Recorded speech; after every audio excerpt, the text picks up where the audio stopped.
Bagi kalian yang ingin membuat konten video di YouTube, saya sarankan stop membeli kamera impian Anda.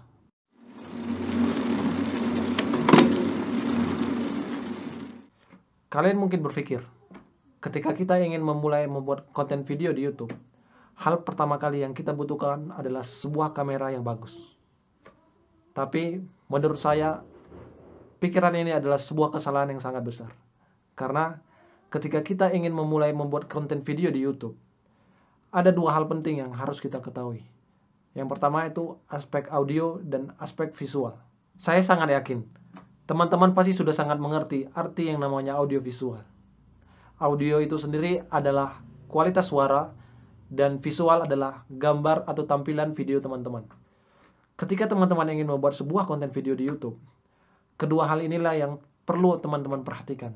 Karena audio dan visual itu saling berhubungan ketika kita ingin membuat sebuah video. Ketika teman-teman ingin membuat konten video di YouTube, dua aspek inilah yang akan teman-teman sajikan di dalam video tersebut. Di mana dua aspek ini saling berhubungan erat dan menjadikan sebuah kualitas video teman-teman menjadi sangat baik apabila dua aspek ini benar-benar terpenuhi. Untuk kamera sendiri, dia tidak termasuk ke dalam kedua aspek ini. Yang perlu teman-teman ketahui adalah fungsi dari kamera itu sendiri. Fungsi kamera itu sendiri adalah kamera itu berfungsi sebagai alat untuk memproses dan merekam audio visual yang ingin teman-teman sajikan. Di sini saya tempatkan tingkat kepentingan sebuah kamera berada pada posisi ketiga setelah audio dan visual. Ya, memang benar. Kita juga butuh yang namanya kamera, di mana kamera ini bisa sepenuhnya merekam audio visual yang benar-benar kita ingin buat. Apakah kamera ini mampu atau tidak? Akan lebih baik teman-teman menggunakan peralatan yang ada, seperti handphone teman-teman yang ada saat ini. Melihat kualitas handphone yang ada saat ini, saya lebih menyarankan teman-teman untuk memulai membuat konten video di YouTube menggunakan handphone sebagai alat perekam video Anda. Karena kamera saat ini sudah memiliki fitur-fitur yang mendukung untuk teman-teman membuat sebuah konten video di YouTube. Salah satunya adalah mode manual. Mode manual inilah yang menjadi kekuatan utama teman-teman ketika ingin merekam video melalui kamera. Perbandingannya dengan kamera saat ini, yang terpenting dari sebuah kamera atau perekam video itu sendiri adalah bisa merekam secara manual. Karena teman-teman bisa leluasa untuk mengatur tampilan, mengatur pencahayaan di mode manual ini.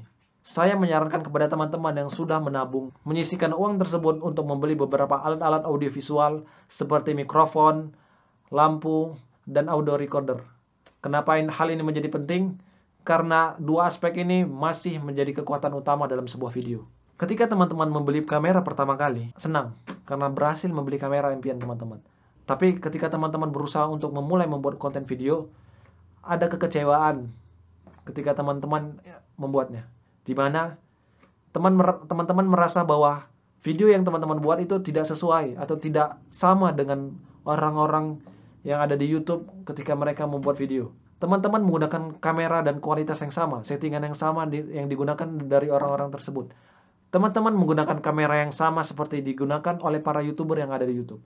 Tapi hasil yang teman-teman dapatkan adalah tidak sama seperti yang mereka dapat. Itu bukan karena teman-teman kurang peralatan, tetapi lebih kepada kemampuan skill teman-teman saat ini. Seseorang yang sudah profesional di bidangnya, dia bukan besar dikarenakan peralatan yang dia gunakan, tetapi dia mampu memaksimalkan peralatan yang ada dan menjadikan output yang sangat baik. Akan lebih baik teman-teman memulai dari hal-hal yang ada di sekitar teman-teman, menggunakan lampu meja mungkin, atau lebih memanfaatkan cahaya matahari yang lewat dari jendela. Saya menyarankan kepada teman-teman untuk mulailah menggunakan peralatan yang ada saat ini. Karena ketika kita ingin profesional di suatu bidang, kita butuh proses yang lama dan waktu yang cukup panjang agar kita benar-benar terasa skill.